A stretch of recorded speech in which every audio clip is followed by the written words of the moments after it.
Nah, Sobat Cuan, siapa di sini yang merupakan dari investor aset kripto seperti Bitcoin CS?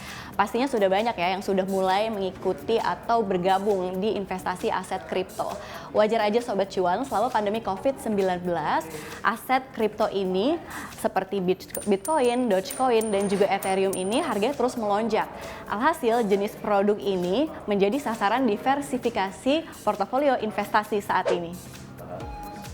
Nah, tapi apakah para kalangan investor ini sudah paham betul belum ya pada saat berinvestasi di aset kripto? Atau hanya FOMO belaka alias fear of missing out aja? Nah, episode Cuap Cuan kali ini kita akan membahas mengenai strategi berinvestasi di aset kripto agar Sobat Cuan tidak nyesek-nyesek banget saat berinvestasi.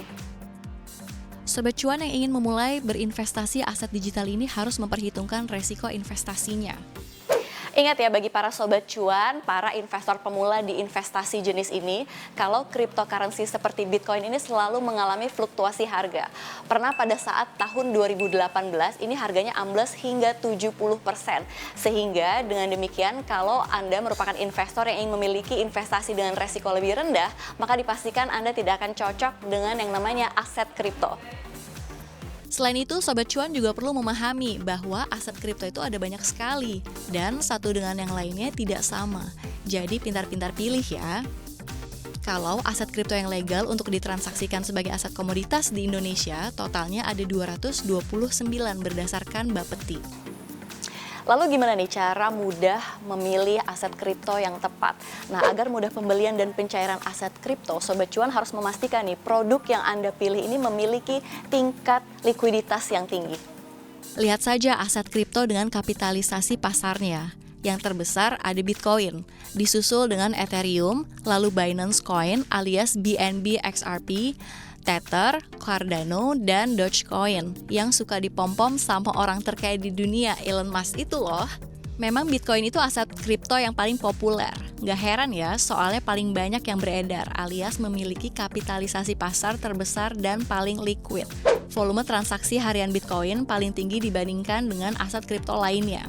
Saking nge-hype-nya, Bitcoin, aset ini volume transaksinya naik hingga 1000 kali dalam 6 tahun terakhir. Luar biasa ya, apakah Sobat Cuan salah satu kontributornya? Selanjutnya ingat, don't put your egg in one basket. Memang sih lagi tinggi-tingginya euforia di aset kripto ini. Tapi bukan berarti Sobat Cuan all out semua dana yang dimiliki untuk keinvestasi jenis ini. Selalu diversifikasi portofolio Anda terutama untuk mengantisipasi dari fluktuasi aset kripto. Selain itu, keamanan juga perlu diperhatikan karena ini merupakan aset digital, jadi nggak luput dari potensi peretasan para hacker. Nah, Sobat Cuan untuk berinvestasi di aset kripto ini harus memilih platform-platform yang memang mendukung sistem keamanannya. Dan yang paling penting nih, jangan pernah percaya janji keuntungan pasti. Itu tidak mungkin. Jadi, jangan terpedaya iming-iming yang tidak masuk akal seperti ini ya. Nah, itulah tadi strategi berinvestasi di aset kripto. Lalu sebenarnya seperti apa sih perbandingan dengan berinvestasi di aset digital ini dengan berinvestasi di saham yang sama-sama investasi yang memiliki resiko tinggi?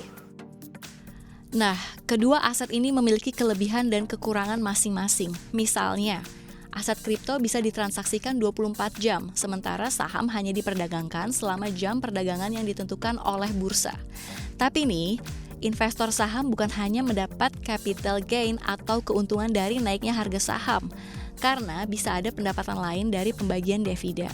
Tapi salah satu yang perlu disoroti ialah adanya otoritas yang mengatur regulasi perdagangan. Kalau perdagangan saham kan ada Bursa Efek Indonesia yang bisa menghentikan perdagangan saham. Kalau suatu saat naik terlalu tinggi atau anjlok terlalu dalam, lalu minta penjelasan dari emiten terkait soal aksi korporasi yang mungkin mendasari fluktuasi saham. Tapi, kalau di aset kripto, wah, tidak ada regulator seperti ini. Naik turunnya aset bisa sangat bebas.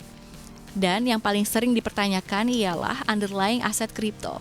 Inilah yang membuat sebagian kalangan masih skeptis dengan kehadirannya aset kripto. Nah, Sobat Cuan, gimana nih? Udah siap berinvestasi di aset kripto atau masih mau pikir-pikir dulu? Semua keputusan ada di tangan Sobat Cuan, tapi yang perlu diingat, semua investasi selalu memiliki resiko dan tidak selalu happy ending. Dan juga perlu diingat Sobat Cuan, untuk berinvestasi selalu menggunakan uang dingin alias bukan uang utang atau uang yang untuk dipakai untuk kebutuhan harian Anda. Sobat Cuan, selalu pantau website CNBC Indonesia untuk mendapatkan berbagai informasi terkini mengenai pasar saham, ekonomi, dan juga bisnis. Nantinya Sobat Cuan juga bisa bertransaksi saham loh di sini. Dan jangan lupa untuk follow dan terus dengerin podcast Cuap-Cuap Cuan di Spotify, Google Podcast, dan juga Apple Podcast. Dan jangan lupa untuk memfollow Instagram Cuap-Cuap Cuan di @cuap_cuan. Di situ Anda bisa mendapatkan informasi menarik mengenai dunia investasi. Dan tidak hanya itu, terus tonton program Invest Time setiap jam 6 sampai jam 7 sore di CNBC TV. Dan sampai jumpa di episode Cuap-Cuap Cuan berikutnya.